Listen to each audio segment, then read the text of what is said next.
Bonjour et bienvenue sur la mécanique universelle. Alors aujourd'hui nous sommes donc le 1er février 2023 et j'ai chiné quelques petits livres. Je vais m'amuser à digresser à partir de quelques lectures. Voilà par exemple celui-ci. Commencer par là, pour comprendre la philosophie par Simone Nicolas. Voilà, au CERF. Et donc, en ouvrant ici, par exemple, la condition humaine, exaltation, résignation, angoisse.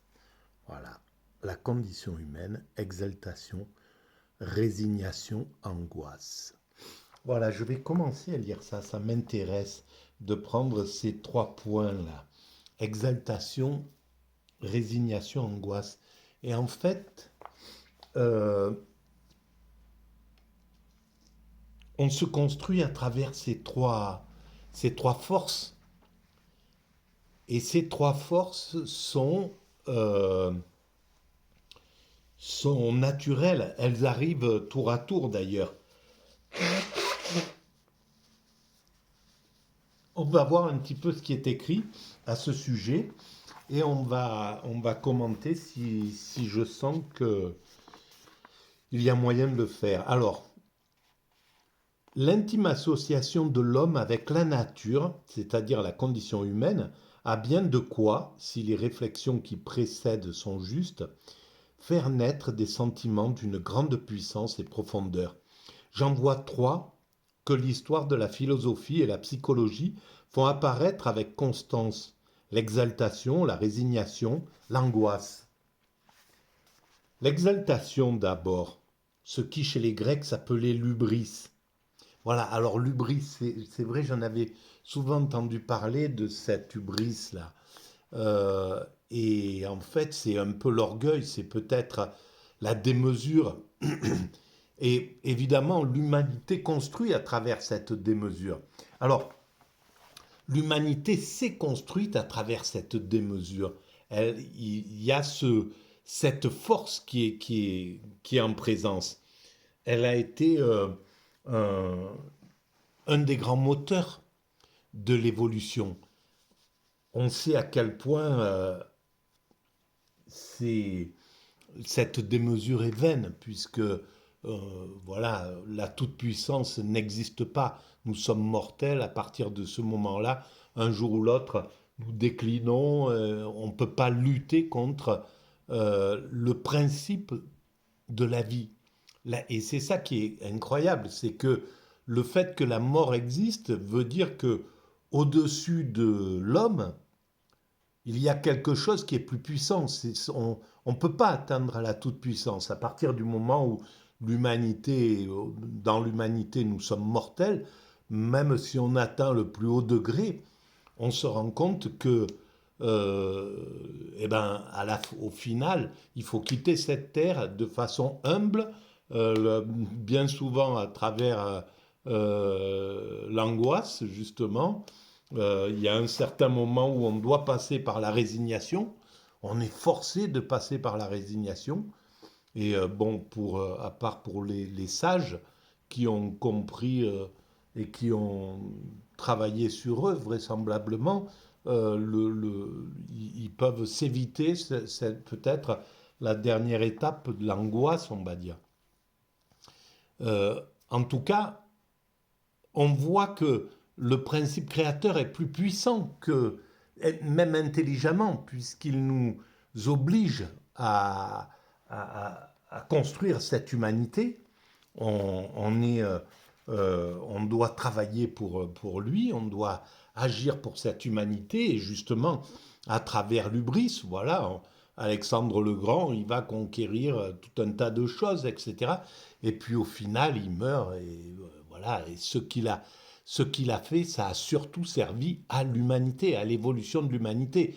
Ni pour lui, ni pour les Grecs, ni pour... voilà, c'est pas... C'est toutes les conquêtes qu'il a fait, elles ont été réduites à un certain moment. Donc, tout ça, ça n'a servi qu'à l'humanité. C'est la même chose pour les Romains. César, il a pu étendre son empire jusqu'aux confins de l'Asie et de l'Afrique. Au final, Rome, maintenant, c'est voilà, c'est ça. Il n'y a plus personne, il n'y a plus aucun Romain qui profite de cette hubris, en fait. Et donc, ce qu'il a fait, ça sert à l'évolution de l'humanité. C'est l'humanité qui profite de cette hubris, on va dire. Et c'est valable pour les Égyptiens, leur conquête, pour les Perses, pour les Hébreux, pour les Chinois, etc., pour tous les Américains actuellement. C'est exactement ça. Donc, l'hubris sert à l'humanité. C'est un moteur des choses. Mais au final, donc, on voit que malgré tout l'orgueil qu'on pourrait avoir, le plus malin, en gros, le plus rusé de la création, si on pouvait le prendre comme ça, c'est pas basé sur cette ruse, mais en tout cas, ce qui, on- on- au final, ce qui bénéficie de toute cette énergie que développe l'Ubris, c'est le chemin, le parcours de l'humanité qui va vers, selon moi, vers son ultime perfection. Voilà. Donc, je vais continuer. L'exaltation, donc d'abord, chez les Grèces, naît spontanément chez ceux qui se sentent capables de maîtriser les forces et les événements qui résistent aux autres, qui pensent pouvoir se mesurer avec le destin, qui éprouvent leur puissance, leur génie comme un don des dieux, les dieux païens bien sûr, les dieux confondus avec le monde. On voit cela chez les Macédoniens, Alexandre, et tout au long de l'histoire, ce genre d'homme intervient avec éclat, orgueil, avec un succès si brillant qu'il laisse un long sillage dans l'imagination humaine. Ce sont des conquérants, des héros, des bâtisseurs. Et moi je rajoute, et des destructeurs, parce qu'en réalité, il y a ça aussi, hein, dans cette hubris. Et l'hubris est bien souvent euh, aussi lié à la destruction. Il arrive souvent, peut-être faut-il dire toujours, qu'ils soient brisés avant l'heure, arrêtés dans leur élan par une catastrophe qui a le même accent que leur gloire. Elle resplendit. Cependant, quand l'imagination se calme et qu'on pense sur ces vies, sur ces hommes, on comprend le tragique de leur erreur et la tragédie de leur destinée. À quoi tout cela a-t-il abouti? Exactement comme pour tous les hommes, à la mort. Il y a un mot de Pascal là-dessus tout à fait pénétrant, selon son habitude, et d'un raccourci sinistre. L'exaltation, au fond, c'est la bulle de savon qui finit par s'évanouir. Voilà. Alors, c'est clair, mais en même temps, c'est notre destinée, c'est notre destin. Nous sommes dans cette hubris a été le moteur. Il est vraisemblable qu'il le soit encore quelque temps avant pour finir de construire cette humanité. Plus vite nous sortirons de cette hubris, en somme, de cette... euh, mais peut-être pas de l'hubris, parce que l'exaltation, elle est fondamentale, mais disons euh, d'une sorte d'hubris qui serait téméraire, inconscient, qui forcené en somme, qui avance comme ça sans, sans, sans, un, sans comprendre réellement ce qu'il cherche. Parce que le final est là, ou bien on se trompe euh, de, de but, si on ne vise pas le but de l'humanité entière, tout entière, si c'est parce que c'est le seul but qui est raisonnable à viser en somme. Parce que viser le but d'un groupe, voilà, comme on disait Alexandre le Grand, grec, macédonien, voilà, la Macédoine aujourd'hui, c'est par rapport à toutes les prétentions d'Alexandre le Grand, c'est rien. Donc ça s'est dissipé, ça s'est dispersé, mais pas pour l'humanité. Pour l'humanité, ça s'est inclus dans son histoire, c'est quelque chose qui nous permet d'évoluer, de nous comprendre, etc., qui a fédéré des êtres humains, qui a mélangé des êtres humains, etc., etc. Il y a eu tout un tas de choses qui étaient positives derrière cette hubris. Mais la seule chose qui est vraiment fondamentale, c'est un, une, un, une exaltation pour l'humanité.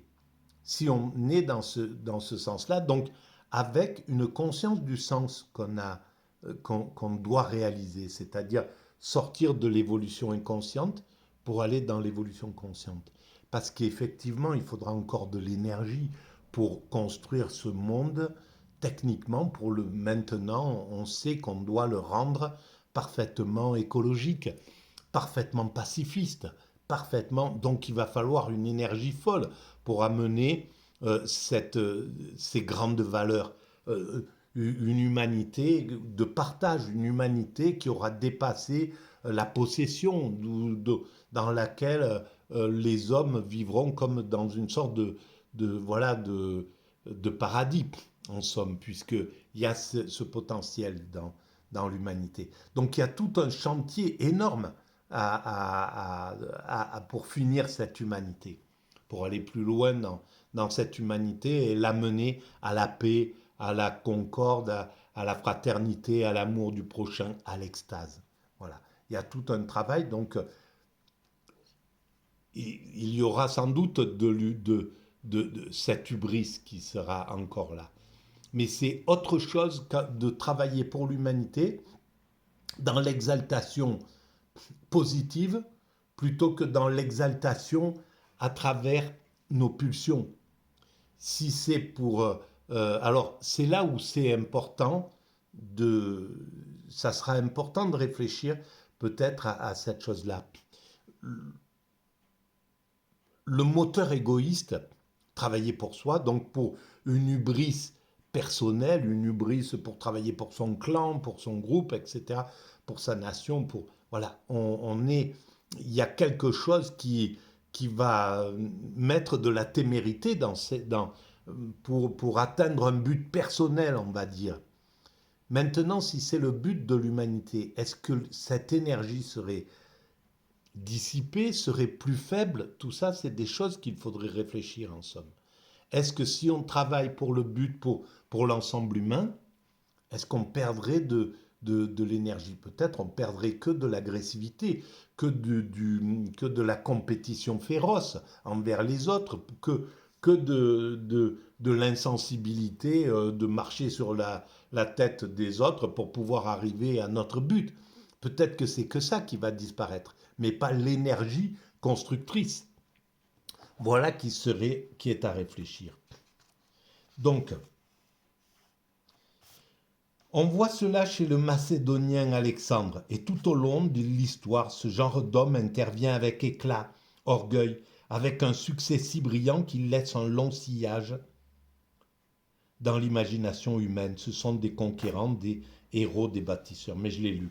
Nietzsche, à l'extrémité du XIXe siècle, a beaucoup exalté l'exaltation humaine. Le nietzschéisme, c'est cela même. Mais Nietzsche était clairvoyant. Se prendre pour Dieu alors que Dieu n'est pas. Nietzsche était athée. Alors que Dieu n'est pas, Nietzsche était athée. Rivaliser avec le destin alors qu'il n'y a pas que le destin.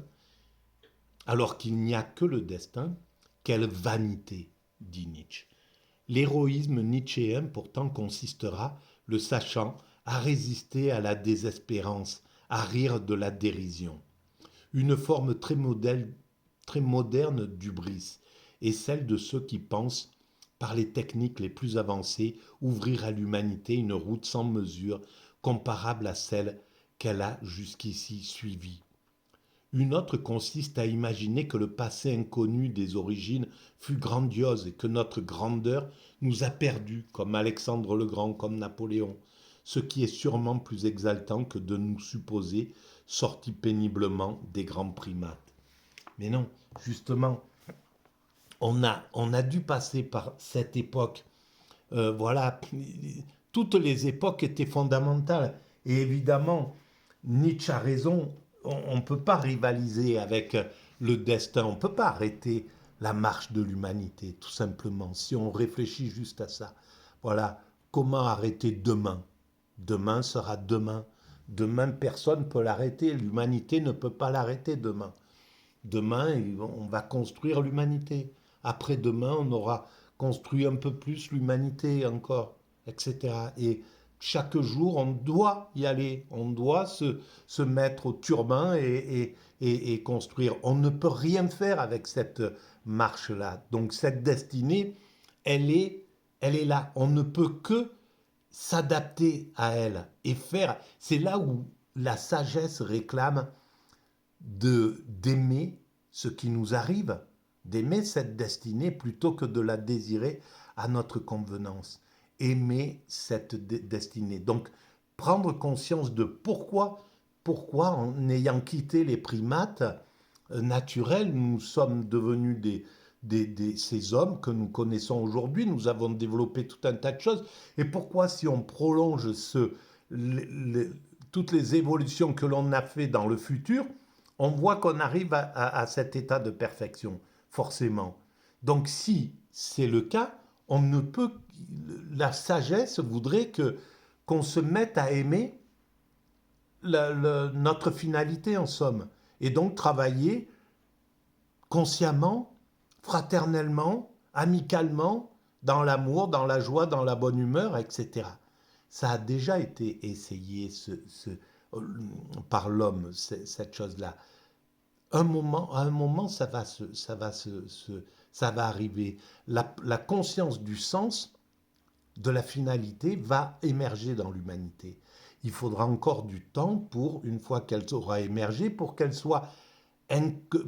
l'humanité la prenne à son compte, comme Darwin a imaginé l'évolution des espèces. C'était même pas lui, il y a quelqu'un un peu avant qui y avait pensé. Mais bon, Darwin amène cette idée-là à l'humanité. Il faut 10, 20, 30, 40, 50, 100 ans pratiquement pour qu'elle soit digérée, qu'elle soit admise et qu'on puisse dire aujourd'hui, ben oui, c'est ça, même s'il y a marginalement des gens qui n'adhèrent pas à cette idée. Mais globalement, l'humanité a pris cette chose-là. Donc il y a quelque chose il faudra du temps un peu pour que cette idée soit répandue et soit universellement admise. Mais bon, maintenant, on sait que on peut universaliser les masques en 15 jours, on peut universaliser le Coca-Cola, on peut universaliser ce qu'on veut. Donc il n'y a pas de raison, et surtout que nous avons atteint un degré où nous pouvons atteindre chaque être humain sur cette planète, grâce au réseau, grâce à la façon dont, à quelque chose qui n'existait pas il y a simplement 50 ans en arrière. Maintenant, si des directives humaines voulaient, s'il y avait quelque chose d'universel qui devait émerger, je ne sais pas, voilà, n'importe quoi, ben on sait que tout le monde quasiment est maintenant connecté et donc ça ne serait pas un problème. Voilà, c'est quand même quelque chose. Alors, je vais arrêter là et on va passer après sur la résignation. Et donc, c'est vraiment incroyable. J'ai trouvé ce bouquin et la vie est comme ça, en fait. Ce livre, évidemment, c'est difficile de l'admettre. Et même moi qui crois à cette idée, j'ai du mal à l'admettre que je ne pouvais pas faire autrement que de trouver cet ouvrage, d'aller là-bas aujourd'hui, de prendre, voilà, etc., que tout est déterminé, que cet ouvrage devait arriver. Donc, pour l'instant, je garde l'idée que, ben voilà, effectivement, c'est déterminé, mais voilà, je dois croire au libre arbitre encore. Alors, je vais faire la prochaine vidéo, ben, je vais le faire en 3 étapes. Alors, la résignation et puis l'angoisse. Voilà, la prochaine, c'est la résignation. À bientôt, merci de votre écoute.